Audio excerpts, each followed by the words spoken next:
जामवंत जी को कौन नहीं जानता। जामवंत रामायण के सबसे प्रमुख पात्रों में से एक हैं, जो आधे मनुष्य और आधे रीछ हैं। जामवंत जन्म से ही अत्यधिक बुद्धिमान व शक्तिशाली थे। रामचरितमानस में उनका आकार बहुत विशाल बताया गया है। आकार में वे कुंभकर्ण से तनिक ही छोटे थे। रामायण का सबसे ज़्यादा शक्तिशाली योद्धा जामवंत जी के सिर्फ एक प्रहार से ही मूर्छित हो गया था। उन्होंने भगवान विष्णु के सारे अवतारों को धरती पर जन्म लेते व अपना कार्य करते देखा है। उनकी उम्र हनुमान जी और परशुराम जी से भी अधिक है। वो हर युग में मौजूद थे और कलयुग के अंत तक रहेंगे। अब बहुत से लोगों के मन में ये विचार आया होगा कि अगर जामवंत जी अमर हैं तो आज वो कहाँ हैं और वो कितने शक्तिशाली थे।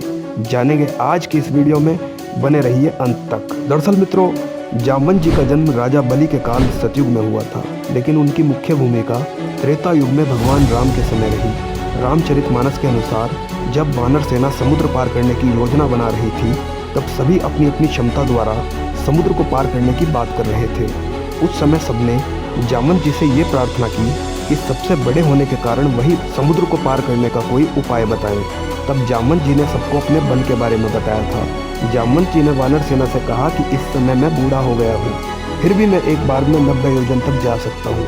इसी कारण जामवंत जी ने हनुमान जी से समुद्र लांघने की विनती भी की थी और हनुमान जी ने 100 योजन विशाल समुद्र को एक ही छलांग में पार कर लिया था। मित्रों, एक योजन में लगभग 12 किलोमीटर होते हैं और भगवान राम के काल त्रेता युग में जामवंत बूढ़े हो गए थे। इसके बावजूद एक बार में 90 योजन तक जाने की क्षमता रखना, ज़रा सोचिए उनमें कितना बल होगा। जामवंत जी वानर सेना से आगे कहते हैं कि जब मैं युवा था तो मैंने समुद्र मंथन देखा था और उस समय मुझ में इतना बल था कि देवों और दैत्यों के थक जाने पर मैंने अकेले ही पूरे मंदराचल पर्वत को घुमा दिया था। उसे देखकर स्वयं मेरे पिता ब्रह्मा ने मेरी प्रशंसा की थी। जब श्री हरि ने वामन अवतार लिया और दैत्यराज बाली के पास आए, तब मैं वहीं था। जब उन्होंने बाली द्वारा दी गई 3 पग भूमि को नापने के लिए अपना विराट स्वरूप लिया, तब उस समय मैंने केवल 7 क्षणों में भगवान वामन सहित पृथ्वी की 7 बार परिक्रमा कर डाली थी। जब मैं परिक्रमा करके वापस लौटा, तब तक भगवान वामन दैत्यराज बाली को पूरी तरह बांध भी नहीं पाए थे। इसके बाद सबने पूछा कि आप इतने शक्तिशाली थे तो आपका बल कमज़ोर कैसे हो गया।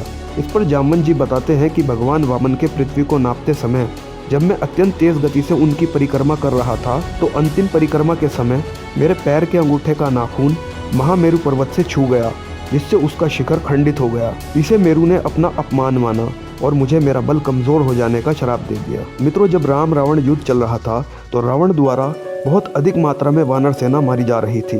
यह देखकर जामवंत जी बहुत क्रोधित हो गए। जामवंत जी युद्ध तो नहीं लड़ रहे थे, लेकिन क्रोध में उन्होंने एक छलांग मारी और अपना पैर सीधा रावण की छाती पर मारा। उनके केवल एक प्रहार से ही रावण मूर्छित हो गया और जमीन पर गिर पड़ा। रावण के मूर्छित हो जाने पर भी उनका क्रोध शांत न हुआ, बल्कि और बढ़ गया। उन्होंने तेजी से आकर रावण को एक और लात मारी।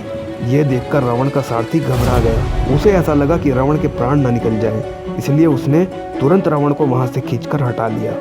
यह सारी चीजें देखकर रावण का पुत्र मेघनाद बहुत क्रोधित हो गया और उसने जामवंत जी को कहा कि मैंने गलती कर दी जो तुम्हें एक बूढ़ा समझा और पहले नहीं मारा। अब तुम मेरा सामना करो। माना जाता है कि मेघनाद सबसे ताकतवर असुर था। मेघनाद जितनी ताकत किसी दैत्य, असुर या राक्षस में नहीं थी, लेकिन जामवंत जी के एक प्रहार से वो भी मूर्छित हो गया था। श्री राम के कहने पर जामवंत जी पीछे हट गए और युद्ध नहीं लड़ा, लेकिन इससे भी पता चलता है कि वो कितने शक्तिशाली थे। इसके अलावा जामवंत जी की एक छोटी भूमिका द्वापर युग में भगवान श्री कृष्ण के समय भी रही। जब लंका युद्ध समाप्त हुआ तो श्री राम सबके बल की प्रशंसा कर रहे थे। उस समय जामवंत बड़े निराश होकर श्री राम के पास आए और उनसे कहा कि प्रभु, मैंने तो सोचा था कि युगों बाद मुझे इस युद्ध में आनंद आएगा, किंतु पूरा युद्ध समाप्त हो गया और मेरे शरीर से पसीने की एक बूंद भी नहीं गिरी। लगता है मुझे वास्तविक युद्ध के लिए अभी और प्रतीक्षा करनी होगी। उन्हें ऐसा कहता देख श्री राम समझ गए कि जामवंत जी के मन में अहंकार आ गया है। तब उन्होंने जामवंत जी से कहा कि प्रतीक्षा करो, द्वापर युग में मैं स्वयं तुम्हारी युद्ध की इच्छा पूर्ण करूंगा। अपने वचन अनुसार श्री राम द्वापर युग में जामवंत जी से मिले और उनसे युद्ध भी किया। वो युद्ध 27 दिनों तक चला। जरा सोचिए वो कितने शक्तिशाली होंगे जो श्री कृष्ण के सामने 27 दिनों तक टिके रहे। लेकिन कहाँ से आई जामवंत जी के पास इतनी शक्तियाँ। मित्रों, उन्हें इतनी शक्तियाँ प्राप्त हुई थी स्वाध्ययन से। दरअसल जामवंत जी हमेशा पढ़ते रहते थे उन्हें सभी वेद, पुराण, शास्त्र कंठस्थ याद थे। लंबा जीवन और ब्रह्मा का अंश होने के कारण हर तरह की शक्तियाँ और सिद्धियाँ जो इस ब्रह्मांड में मौजूद है वो प्राप्त कर चुके थे। जब कल की अवतार आएगा, जब जामवंत जी सामने आकर उनका प्रशिक्षण करेंगे।